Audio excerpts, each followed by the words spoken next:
याद करो, income statement जो है बनता है वो अक्रूवल के हिसाब से बनता है ना।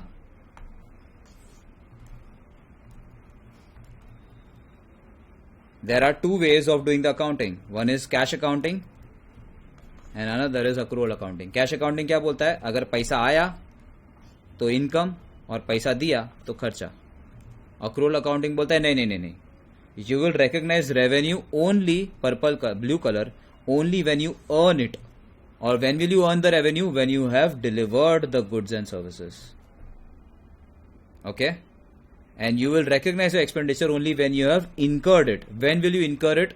That means when you have received the goods and services from your supplier. Getting it, all of you?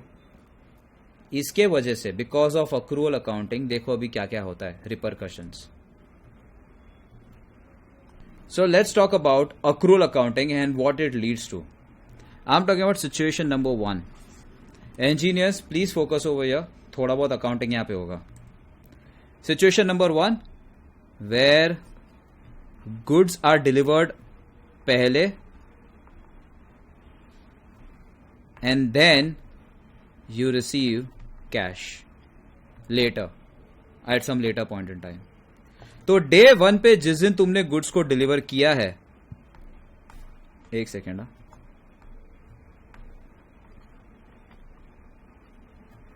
तो डे 1 पे जब तुमने गुड्स को डिलीवर किया है, ब्लैक कलर, उस दिन पे अकाउंटिंग कैसा होगा समझो. याद रखना, प्रॉफिट एंड लॉस अकाउंट में ये जो है एक्सपेंडिचर वाला साइड है और ये जो है इनकम वाला साइड है. बैलेंस शीट में ये जो है एसेट वाला साइड है और ये जो है लायबिलिटी प्लस इक्विटी वाला साइड है. ये याद रखियो, ठीक है, याद रहेगा. अगर एक्सपेंडिचर 50 का है और इनकम तुम्हारा 75 का है तो तुम्हारा जो प्रॉफिट है 25 का हो गया, बैलेंसिंग फिगर, बराबर. और अगर लॉस आएगा तो यहां पे आएगा, ठीक है. So keep that in mind. आगे बढ़ते हैं. समझो, लेट्स से फॉर एग्जांपल तुमने गुड्स डिलीवर कर दिया, लेट्स से 100 करोड़ का. तो डे 1 पे तुम्हारा प्रॉफिट एंड लॉस अकाउंट पे जिस दिन तुमने गुड्स डिलीवर किया, कहना ऐसे sales, you have delivered the goods ना, तो कहने से रेवेन्यू दिखा सकते हो. तो तुम्हारा सेल्स या जो इनकम है, कहना ऐसे टू दैट एक्सटेंट. बाकी सारे ट्रांजैक्शंस को ध्यान में नहीं रख रहा हूं, खाली ये ट्रांजैक्शन को फोकस कर रहा हूं. टू दैट एक्सटेंट का मतलब समझा, to that extent. To that extent तुम्हारा सेल्स 100 करोड़ से बढ़ जाएगा. अभी मैं खर्चा वर्चा ध्यान में नहीं दे रहा हूं. कहना ऐसे टू दैट एक्सटेंट तुम्हारा प्रॉफिट का नंबर भी 100 करोड़ से बढ़ जाएगा. टू दैट एक्सटेंट, बाकी सारे खर्चे का बात नहीं कर रहा हूं मैं, खाली ये ट्रांजैक्शन के वजह से कहना ऐसे प्रॉफिट 100 करोड़ से बढ़ जाएगा, बराबर.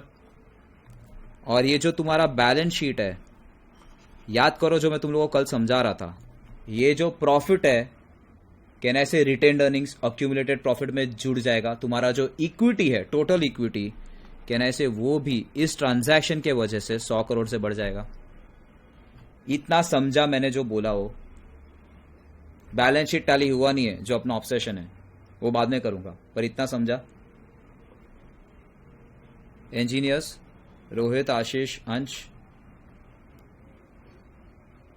Yes, sir. Sorry if you're saying I'm not able to hear you. Yes, sir. I guess you said yes. Sorry. But balance sheet तो टैली हुआ नहीं है. बहुत सिंपल है, तुमने माल बेचा लेकिन पैसा आया उस दिन कस्टमर से, डे 1 पे नहीं आया, तो तुमको स्टेक होल्डर को बताना पड़ेगा ना, ट्रू एंड फेयर व्यू से, कहने से आगे जाके पैसा आने वाला है. More like a money which is going to be coming, receivable. इसे कहते हैं अकाउंट रिसीवेबल. वो 100 करोड़ से बढ़ जाएगा, समझा. अकाउंट रिसीवेबल क्या होता है समझा, कि भाई तुमने माल डिलीवर कर दिया है और पैसा आना बाकी है. तो अगर कोई तुमको बोलता है कि अकाउंट रिसीवेबल बढ़ गया है, मतलब सेल्स बढ़ गया है लेकिन पैसा आना बाकी है, समझा. क्लियर एकदम. बैलेंस शीट टैली हो गया डे 1 पे. और बहुत सिंपल है, समझो पैसा आ गया कस्टमर से 100 करोड़ का बाद में, तो बहुत सिंपल है ना, तुम्हारा कैश बैलेंस जो है, पैसा है ना अंदर, कैश बैलेंस 100 करोड़ से बढ़ जाएगा और अकाउंट रिसीवेबल 100 करोड़ से गिर जाएगा. अकाउंट रिसीवेबल क्या था, पैसा आना बाकी है, बाय आ गया ना, तो फिर 100 का 0 हो जाएगा ना बाद में, तो गिरेगा ना, तो बैलेंस शीट टैली हो जाएगा। Are you getting it? Situation number 1 as per accrual accounting कर रहा हूं मैं ये पूरा। नोटिस करना engineers and even commerce graduates, ये कॉन्वर्सेशन कैश फ्लो में काम आएगा। अक्रूवल है करके अक्रूवल अकाउंटिंग फॉलो कर रहे, लॉजिकल वाला चीज करके अकाउंट रिसीवेबल है। अगर कैश अकाउंटिंग फॉलो करते हैं ना, तो अकाउंट रिसीवेबल जैसा लाइन आइटम ही नहीं होता किसी के बैलेंस शीट में। अकाउंट रिसीवेबल एग्जिस्ट कर रहा है क्योंकि तुमने अक्रूवल फॉलो किया है ट्रू एंड फेयर व्यू के चक्कर में। और वो तो मैं तुमको कल प्रूव करके बता दिया ना अक्रूवल अकाउंटिंग, अच्छा आज ही प्रूव किया ना accrual accounting true and fair view बता था, बराबर है। हाँ, सिचुएशन नंबर 2 ऐसा भी तो हो सकता है गाइस कि भाई तुमने पहले कस्टमर से एडवांस ले लिया और बाद में गुड्स को डिलीवर किया, ऐसा भी तो हो सकता है ना, हाँ कि ना। तो इन दैट केस ट्रांजैक्शन क्या होगा उस बिजनेस का जो ऐसे एडवांस में लेते हैं, जैसे कि अपना महिंद्रा एंड महिंद्रा तो नहीं बोल सकता, एजुकेशन इंस्टीट्यूट, तुम लोग पहले पैसा दे देते हो, बाद में एजुकेशन धीरे धीरे मिलता है ना तुमको। तो एजुकेशन इंस्टीट्यूट के अकाउंटिंग में कैसा होता है देखो, समझो 50 करोड़ है, आई टेक डिफरेंट नंबर्स। तो पहले दिन पैसा आ गया, लेकिन क्या तुमने गुड्स को डिलीवर किया, गुड्स एंड सर्विसेज नहीं किया डिलीवर पहले दिन पे, तो बैलेंस शीट में कहना ऐसे तुम्हारा जो कैश बैलेंस है वो 50 करोड़ से बढ़ जाएगा क्योंकि पैसा आ गया ना। अभी तुमने एजुकेशन इंस्टीट्यूट को 50 करोड़ दिया एडवांस में, कहना ऐसे legally education institute is obliged to give you the education, deliver the services to you. तो कहने से उस एजुकेशन इंस्टीट्यूशन के लिए वो जिम्मेदारी बन जाता है लीगली, तो उसका लायबिलिटी हो गया ना। लायबिलिटी मतलब they are obligated. Engineers, are you getting the meaning over here? तो कहने से तुम्हारा जो लायबिलिटी साइड है वो 50 करोड़ से बढ़ जाएगा, maybe advance from customer या जो लिखने का लिख दो। Are you getting it? अच्छा मुझे एक बात बताओ, यहां पे when do you earn the revenue? Earn only when you deliver the goods and services, na? The education institution has not delivered the goods and services on day one. Can I say they have not earned the revenue? Earn का मतलब समझ में आता है ना, इज्जत कमाना, you know, like I'm literally earn in a very heavy sense. Earn का मतलब, तो यहां पे रेवेन्यू से नहीं कमाया करके ये जो एडवांस फ्रॉम कस्टमर है उसको बोलते हैं अनअर्न्ड रेवेन्यू। रेवेन्यू जो तुमने अर्न अभी तक नहीं किया वो हो गया तुम्हारा लायबिलिटी। मतलब जैसे तुमने अर्नड रेवेन्यू दिखा, तुमको समझ में आना चाहिए कि भाई कस्टमर ने पैसा पहले दिया रहेगा लेकिन माल डिलीवर करने का बाकी है, समझा? और जिस दिन तुमने माल डिलीवर कर दिया तो भैया उस दिन तुम प्रॉफिट एंड लॉस अकाउंट में सेल्स दिखाओगे 50 करोड़ का। टू दैट एक्सटेंट प्रॉफिट भी 50 करोड़ का बढ़ जाएगा, बराबर। प्रॉफिट बढ़ गया तो इक्विटी भी बढ़ जाएगा 50 करोड़ से। एंड नाउ कैन आई से you have fulfilled your obligation and the revenue is earned. तो कैन आई से जो लायबिलिटी है गिर के 0 हो जाएगा और बैलेंस शीट टैली हो जाएगा। अर्नड रेवेन्यू समझा कब आता है और कब जाता है? क्लियर है? एनी क्वेश्चन सो फार? तो प्रॉफिट एंड Engineer लॉस में specially. 100 CR नहीं आएगा? Ansh, if you're saying something, I'm not able to hear you. Huh? I think you must check your mic. Hello, नहीं रे, कुछ सुनाई नहीं दे रहा है। हेलो, यहाँ पे नोटिफिकेशन आ रहा है कि तू बोल रहा है।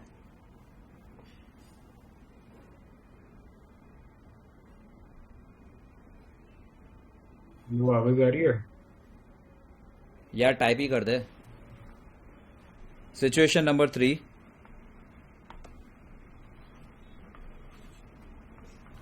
तुमने पहले रॉ मटेरियल रिसीव किया और बाद में कैश पे किया, तो डे 1 पे क्या होएगा? कहने से अक्रूवल अकाउंटिंग के हिसाब से तुमने रॉ मटेरियल रिसीव किया तो एक्सपेंडिचर, ऑफ कोर्स अज्यूमिंग तुमने बेच दिया है, तो प्रॉफिट एंड लॉस अकाउंट में परचेजेस या एक्सपेंडिचर करके दिखेगा कितना, 10 करोड़ का। तो कहने से टू दैट एक्सटेंट तुम्हारा प्रॉफिट जो है 10 करोड़ से गिर जाएगा और तुम्हारा जो बैलेंस शीट जो है उसमें इक्विटी 10 करोड़ से गिर जाएगा, बैलेंस शीट टैली हुआ? नहीं हुआ। Can I say now it is your obligation to make the payment to your supplier, तो उसे कहते हैं अकाउंट्स पेएबल। वो तुम्हारा 10 करोड़ से बढ़ जाएगा, बैलेंस शीट टैली हो जाएगा डे 1 पे। पर्पल कलर, जब तुम एक्चुअली में पैसा दे दोगे तो बहुत सिंपल है, कैश बैलेंस तुम्हारा 10 करोड़ से गिर जाएगा और अभी तुमने अपने सप्लायर को पैसा दे दिया, ऑब्लिगेशन फुलफिल हो गया, तो अकाउंट्स पेबल 10 करोड़ से गिर जाएगा, हो जाएगा 0, बैलेंस शीट टैली। समझा? क्लियर है? आखिरी वाले चीज पे जाओ। ठीक है, अब तो कौन सा ही कलर बचा है? Dark blue. Situation number 4, very ये सिंपल। रॉ मटेरियल अगर You Sorry, have question paid था। in advance. Hello? And then you will receive the raw material. So in that case क्या होगा? You have paid in advance, तो balance sheet में day 1 पे तुम्हारा cash balance जो है समझो 25 करोड़ से गिर गया। नाउ कहना से आगे जाके तुमको उसका फायदा मिलेगा, तो उसे कहते हैं प्रीपेड एक्सपेंस। वो बढ़ जाएगा 25 से और तुम्हारा बैलेंस शीट हो जाएगा डे 1 पे टैली। ठीक है?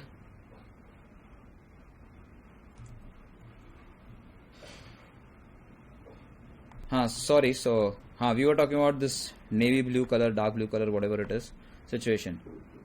तो भाई तुमने पैसा एडवांस में दे दिया है, तो इस ट्रांजैक्शन को लेके कैश बैलेंस तो गिर जाएगा, पर कहने से इस ट्रांजैक्शन को लेके तुमको आगे जाके फायदा होएगा। रॉ मटेरियल जब आगे जाके मिल जाएगा, तुमको आना बाकी है ना फायदा। The benefit is yet to come, and whenever the benefit is yet to come it will be the asset. Getting it? But अगर बेनिफिट आ गया है तो एसेट नहीं रहेगा। देखो जैसे कि यहां पे कौन सा कलर बचा है, रेड कलर ही ले लेता हूं। समझो जिस दिन मटेरियल आ गया तो उस दिन प्रॉफिट एंड लॉस अकाउंट में तुम एक्सपेंडिचर या परचेसेस करके दिखा दोगे 25 करोड़ का, तो प्रॉफिट गिर जाएगा 25 करोड़ से, तो तुम्हारा इक्विटी भी 25 करोड़ से गिर जाएगा। एंड गेस व्हाट, तुमको जो फायदा आने वाला था, रॉ मटेरियल आने वाला था, वो आ गया है, तो प्रीपेड एक्सपेंस क्यों दिखाना? 25 करोड़ से प्रीपेड एक्सपेंस कम कर दो, बैलेंस शीट टैली। समझा? ये जो मैं अप्रोच से तुम लोग को बता रहा हूं accounting, this approach is good enough for you to understand financial statement analysis for level 1 and level 2. You don't have to get into debit credit, if at all you've heard from commerce students. I am not going to use that word at all when I'm explaining FSA. Did you understand this? All of you? Clear है? तो ये चारों को overview दे रहा हूं। Accrual accounting के वजह से तुम्हारा अकाउंट रिसीवेबल आ रहा है, अक्रूअल अकाउंटिंग के वजह से तुम्हारा अर्न रेवेन्यू हो रहा है, उसके वजह से तुम्हारा अकाउंट पेबल बनता है और उसके वजह से तुम्हारा प्रीपेड एक्सपेंस बनता है। देखो कैसे अकाउंट रिसीवेबल अगर किसी ने बोला, इसका मतलब ये कि पहले तुमने गुड्स डिलीवर किया है और पैसा आना बाकी है। समझा? तो डे 1 पे अकाउंट रिसीवेबल दिख जाएगा और वो तब तक दिखेगा जब तक पैसा नहीं आएगा। Black colour, got it? Yes. और जिस दिन पैसा आ गया अकाउंट रिसीवेबल वो अमाउंट का नहीं दिखेगा, कम हो जाएगा, 0 हो जाएगा या व्हाटएवर, कम हो जाएगा, ब्लू कलर। समझा? यस। सेकेंड ट्रांजैक्शन, यहां पे ऐसा हो सकता है कि कस्टमर ने एडवांस में दे दिया तुमको पैसा, पर तुमको माल डिलीवर करना बाकी है, तो तुम्हारा कैश बैलेंस तो बढ़ ही जाएगा। But guess what, now you are legally obligated to deliver the goods and services in future. करके तुम्हारा ऑब्लिगेशन बनता है, लायबिलिटी बढ़ जाता है सेम अमाउंट से। और ये हुआ क्यों? क्योंकि अक्रूअल अकाउंटिंग, अक्रूअल अकाउंटिंग क्या बोलते हैं? गुड्स डिलीवर किया तो ही रेवेन्यू भाई, यहां पे नहीं किया, करके अनअर्न्ड रेवेन्यू। समझा? और जब तुम ग्रीन कलर में एक्चुअली में गुड्स डिलीवर कर दोगे तो भाई तुम्हारा प्रॉफिट उतने अमाउंट से बढ़ जाएगा, इक्विटी बढ़ जाएगा, और अब तो तुम्हारा ऑब्लिगेशन रहा ही नहीं 50 करोड़ का, तो ऑब्लिगेशन गिर जाएगा, बैलेंस शीट टैली हो जाएगा। समझा रोहित? हाँ समझा। रियल लाइफ में अप्लाई करने को आएगा, मतलब क्वेश्चन में या कहीं पे अप्लाई करने को आएगा, तो आई एम नॉट श्योर कि will I be able to think like that? But ठीक है, लेट्स सी। शायद रिवाइज करना पड़ेगा एक बार। नहीं नहीं, ऐसे थोड़ी ना चलता है। बात करते हैं इसके ऊपर। Let me see if there are ways to do it, but फिलहाल ठीक है। Transaction number 3, orange colour. In fact देखा जाए तो या ऑरेंज कलर ठीक है। वैसे I don't want to confuse you कि भाई तुम रॉ मटेरियल पहले मिल जाता है सप्लायर से और पैसे बाद में देते हो, तो तुम्हारा खर्चा तुमने दिखा दिया अक्रूवल अकाउंटिंग के हिसाब से। अक्रूवल अकाउंटिंग क्या बोलता है? माल आ गया खर्चा, तो तुमने खर्चा दिखा दिया 10 करोड़ का, तो प्रॉफिट टू दैट एक्सटेंट गिर गया, इक्विटी गिर गया। बैलेंस शीट कैसे टैली करोगे? पैसा तो देना बाकी है ना, ऑब्लिगेशन है तुम्हारा। तो अकाउंट्स पेबल 10 करोड़ से बढ़ जाएगा, ऑरेंज कलर। और जब भाई पैसा दे दोगे तो कैश बैलेंस 10 करोड़ से गिर जाएगा, पर्पल कलर। और अकाउंट्स पेबल अभी तुम्हारा लायबिलिटी नहीं रहा ना, पैसे पे करती है, तो अकाउंट्स पेबल 100 करोड़ से गिर जाएगा, 10 करोड़ से गिर जाएगा, जो भी अमाउंट है वो। एंड ट्रांजैक्शन नंबर 4, तुमने पैसा एडवांस में दिया है पर माल आना बाकी है, तो कैश बैलेंस गिर जाएगा लेकिन माल आने का बाकी है। फायदा है, आगे जाके फायदा होगा। माल आना बाकी है तो प्रीपेड एक्सपेंस 25 का, नेवी ब्लू कलर। और जिस दिन माल आ गया तो खर्चा भी दिख जाएगा, प्रॉफिट गिर जाएगा, इक्विटी गिर जाएगा, रेड कलर में। और प्रीपेड एक्सपेंस जो माल आने वाला था, भैया आ गया ना, तो उसको भी कमी कर दे 25 करोड़ से। So these are all account receivable, earned revenue, accounts payable, prepaid expense, these all are the outcome of you following accrual accounting, the true and fair view angle.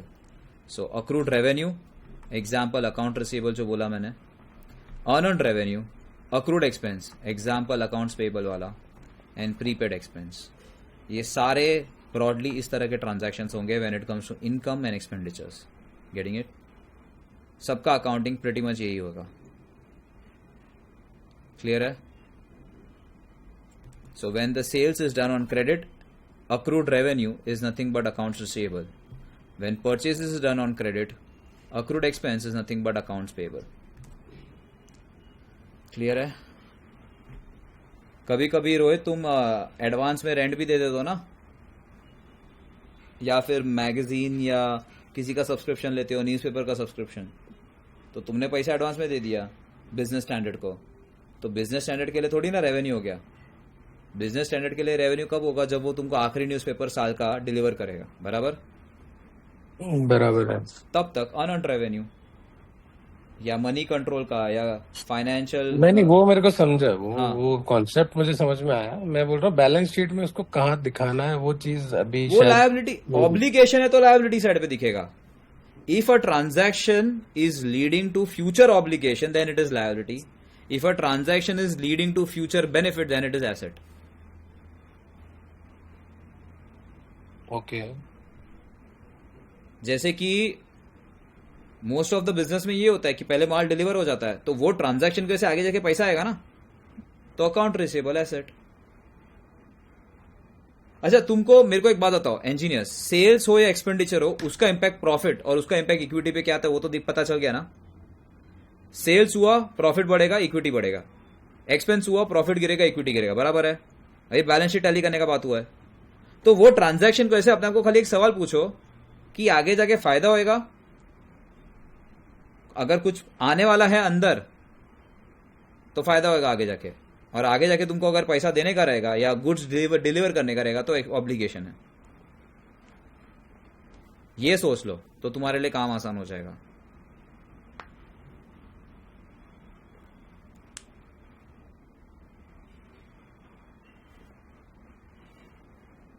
ठीक है?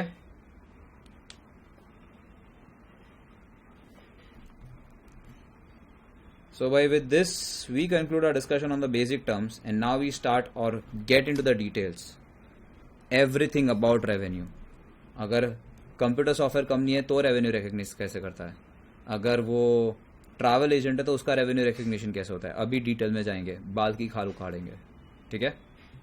And all this thing is part of your syllabus, so या